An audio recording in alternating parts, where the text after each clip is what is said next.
let's talk about James Harden. Joined the Clippers, and they had kind of a rough start, but right now they're considered one of the top teams. Right. Now, Now, remember I said everybody wants to play 48 minutes. But that's not what makes a team win. So when Westbrook was like, yo, I'll come off the bench, I'll do whatever I need to do, I'm going to play like I need to play, they became a better team. When you didn't have to worry about who was doing what. Now, I said this, that they should give the ball to Harden and then move out of the way because, one, he was the lead scorer in the NBA 2 years in a row. Dude know how to put it in the basket. yes. MVP. Yes. Let him do it and everybody else fill in the spots around him. He's a point guard. He's going to give you the ball if he can give you the ball. And that's what's happening. Everybody is feeling valued. Shout out to B. Shaw. Shout out to Ty Lue. Like I said, culture. It's a culture and it's a feeling. And those two winning championships together and knowing how to win championships, no, it's about the culture of the team. Well, yeah, like I said, they're the number 2 ranked team in the NBA right now, which means that they, possibly will go to the finals and he might get his first ring. I hope so. Yeah. I mean, he deserves it. I think it's going to be Philadelphia. I keep telling you that. Only because I just feel that. I just feel that the trophy is going back to the East Coast. But, man, what I love for the Clippers to win a championship. I'm telling you, this is a trip. So the first year we opened the Palace in 1988-89, Pistons won a championship. In 1999-2000 was the first year at the Staples Center, Lakers won a championship. Yep. I think that's what has to happen. Right. I think next year when they open their arena, they will have it more in place. Right, because you know how many championships the Clippers have won so far? Yes. 0. Yeah. Not a single one. Right. Right. I'm just saying, but this is the difference. This is the difference. They got they got a head coach who's won, who's dealt with the best of the best, had to play against the best of the best. He knows his way through the Amazon. Then he got an assistant right there, Brian Shaw, with him, who will back him up wherever it needs to go and how you keep the team working. Then they invested in their stadium, which I drove by in Inglewood. Bananas. Crazy. Bananas. So to put that much, as they would say in business, that many resources, as opposed to saying money, that much resource into it, they are really at the point they need to be at. Well, Draymond Green has finally returned from his indefinite suspension. Yeah. One of my members, KG 4118, he wanted me to ask you this question. He said, would Draymond Green fit into the bad boy Pistons? Like a glove. Like a glove. But the problem is, we would have been so many more fights on who was going to play. Like, Mark Aguirre is not going to let him take his minutes. Dennis Rodman, you're not going to take his minutes. But the mentality, yes. Okay. Mentality, perfectly.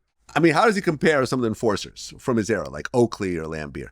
Oh, Draymond is right up there with it. It was funny. Really? They called Bill Lambeer an enforcer, and Bill just didn't let you run him over, and he had really good hands when you were going up, and he was going to knock the ball out your hand. If he happened to hit your hands while it was happening, there's like 85 bones in his hand. But very intense player. Oakley, enforcer, great with position.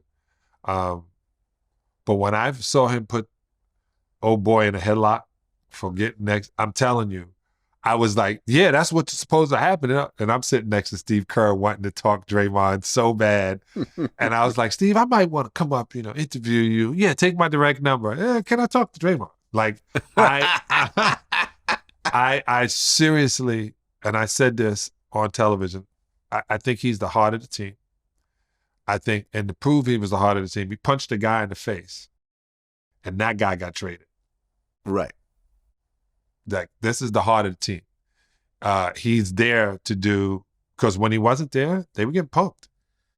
Well, I mean, they're questioning Steph Curry's leadership amongst all this kind of craziness. And the Warriors really aren't doing very well this year. Right. But see, when they question his leadership, they want him to be more vocal. He's not vocal like that. And he was leading by example. When I'm in a position to do something great, I'm going to do it. They want him to be like Chris Paul. You go here, want him to be one of those quarterbacks. That's not what it is. Plus, they did jumble up their team a lot. And like I said, only thing constant in life is change. So it's going to change. Well, Kevin Durant, he chimed in on the suspension. Yeah. And, they had their issues. Remember there was a whole argument where it was like, I think that, what happened? Yeah, okay. Yeah, Durant got chastised by Green for not passing the ball. And then, Draymond told KD, hey, motherfucker, I do this too. I was going to give your ass the ball if you weren't bitching. I do this too. Then they had to get separated, by DeMarcus. But, I mean, KD basically said that it was insane what he saw, and he hopes that Draymond gets help. And I saw that punch. I mean, it looked like an accident. I mean, or was it an accident? Because, listen, he got suspended indefinitely. I mean, what was it, for 12 games or something when the dust settled? But when I was watching it, it looked like he was just flailing and he ended up hitting him. And he even said in the press conference, look, I've admitted to punching people. I did not punch this guy. Right. It was I believe that. Yeah. So I'm talking about in practice when he punched somebody and they got on camera. That should even tell you when things were kind of falling down for the Warriors in the first place. Mm-hmm. The fact that we saw a video from their practice. That right there. Yeah, how did that get out? That right there. That was done on purpose. Someone wanted to take off some of Draymond's salary. Yes, that doesn't happen. Yeah. That's the first thing. There's no lie on how it got out. Whoever got that tape out, the first one, got paid for it. If he didn't, they were an idiot. Yeah. Because it didn't do anything. And I don't believe he punched the cat either. I also think, like I said, we need to be very cognizant of what the league is selling and who they're selling their product to. In China, they do not want to see insubordination. So when you got 300 million people watching, and it's on the team with Clay, Clay is huge in China. The Warriors are huge in China. When I'm telling you, when I was in China, and I'm gonna text you this picture so you can edit it into the commercial, into the show. There's a picture of Clay looking like Jesus. In a life bigger than me.